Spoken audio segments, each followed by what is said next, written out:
इससे पहले हमने आपको दिखाया कि एयरलाइन इंडस्ट्री को क्या क्या तब्दीलियां करनी पड़ सकती हैं। अभी तक बहुत सारी तब्दीलियां नहीं की गई हैं, एहतियात ज़रूर शुरू की जा रही है। जैसे जैसे ऑपरेशन शुरू हो रहा है, एयरलाइन बिजनेस एक हाई मेंटेनेंस बिजनेस है। अगर जहाज़ खड़े भी हों तो खर्चा अपनी जगह पर है, स्टाफ की तनख्वाहें हैं, फिर जहाज़ के रूटीन चेकअप होते हैं, जहाज़ों की महंगी पार्किंग फ़ीस है, दीगर अखराजात। CNN के मुताबिक जहाज़ तैयार करने वाली अमरीकी कंपनी ने सैकड़ों जहाज़ तो तैयार कर लिए, मगर वो डिलीवर नहीं हो सके हैं। जहाज़ खड़ी करने की जगह कम पड़ गई है। बड़े एयरपोर्ट्स पर जहाज़ खड़े करने की फ़ीस बहुत ज़्यादा है। यूरोपीय एयरपोर्ट्स पर एक घंटे के $300 चार्ज किए जाते हैं, इसलिए जहाज़ बनाने वाली कंपनियां भी बहरान का शिकार हो रही हैं।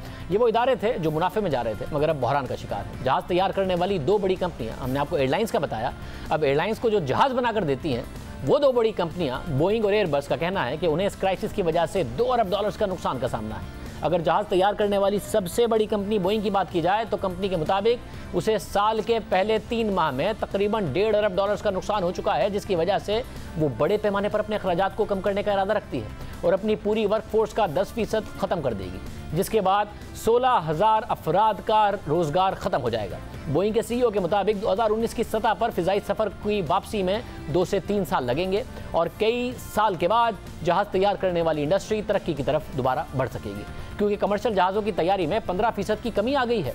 इसी तरह एयरबस के मुताबिक उसे पहले 3 माह में 481 मिलियन पाउंड नुकसान का सामना करना पड़ा है। नए जहाज़ों के ऑर्डर गुज़िश्ता साल के मुकाबले में 290 से कम होकर सिर्फ 58 हो गए हैं, जिसके बाद कंपनी के CEO ने अपने 1,34,000 मुलाजमीन को खत लिखकर खबरदार किया कि माली खसारा गैर मामूली हो गया है, जो हमारी बका के लिए खतरा बन गया है, इसलिए अखराजात कम करने पड़ेंगे। पहले ही खबरदार कर दिया गया है कि बड़े पैमाने पर मुलाजमतों का खात्मा होगा। अब जबकि जहाज़ नहीं उड़ेंगे तो नए जहाज़ नहीं खरीदे जाएंगे। जब नए जहाज़ नहीं खरीदे जाएंगे तो प्रोडक्शन मुतासिर होगी और जहाज़ के इंजन भी कम बनेंगे। जहाज़ के इंजन तैयार करने वाली कंपनी जो कि एयरबस बोइंग को इंजन फराहम करके देती है, रोल्स रॉयस, उसके मुताबिक माली खसारे की वजह से उसे अपने अखराजात कम करने पड़ेंगे और वो 8,000 मुलाजमीन को काम से निकाल देगी।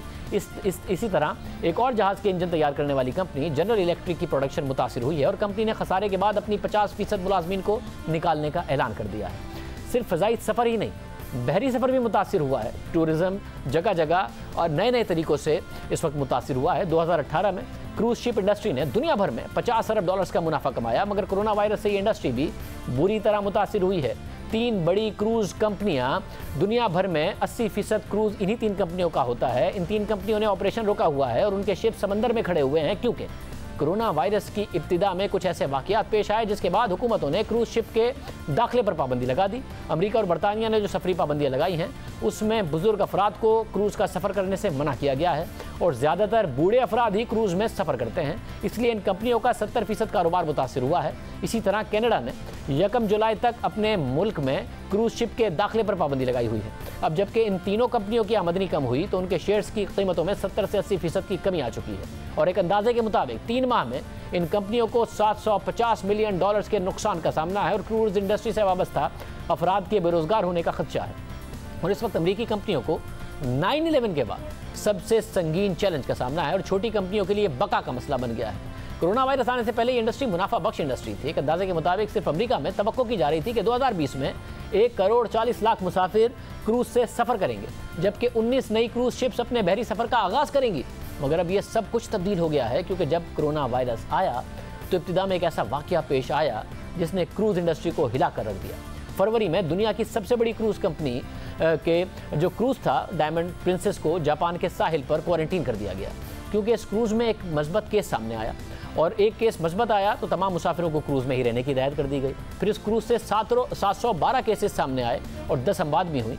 इसी तरह इस कंपनी की एक क्रूज़ जो ग्रैंड प्रिंसेस मार्च में कैलिफोर्निया साहिल पर क्वारंटीन कर दी गई। इस क्रूज़ से भी दर्जनों केसेस रिपोर्ट हुए, जिसके बाद कई ममालिक ने अपने साहिल पर क्रूज़ शिप्स की आमद पर पाबंदी लगा दी, जो अब तक बरकरार है और क्रूज़ शिप इंडस्ट्री खतरे में पड़ गई है। और कहा जा रहा है कि क्रूज़ इंडस्ट्री कोरोना वायरस में डूब गई है और शायद दोबारा ना उठ सके। सयाहत से वाबस्ता इंडस्ट्री की तबाही यहाँ भी नहीं रुकेगी। सयाहत मुतासिर होती है तो इसका असर जो होटलिंग इंडस्ट्री है उस पर पड़ता है और ये सनत भी बुरी तरह दुनिया में मुतासिर हो रही है। अगर सिर्फ होटल्स की एक बड़ी चेन मैरियट की बात की जाए तो उसकी दुनिया भर में 7,300 होटल्स हैं और उसने अपने 25% होटल्स बंद कर दिए, हज़ारों मुलाजमीन को रज़ाकाराना छुट्टी पर भेज दिया। मार्च के महीने में मैरियट होटल्स की आमदनी में 60% की कमी आई। अमेरिका में होटल्स खाली हैं, 10 में से 8 कमरों में कोई नहीं। American hotel and lodging association के मुताबिक 2020 में होटल इंडस्ट्री के बिजनेस में 50% की कमी आएगी, जिसका असर मुलाजमतों पर पड़ेगा। तकरीबन 70% अफराद की मुलाजमतें खतरे में हैं। ये सिर्फ सयाहत के शोबे से जुड़ी इंडस्ट्रीज़ की सूरत हाल है।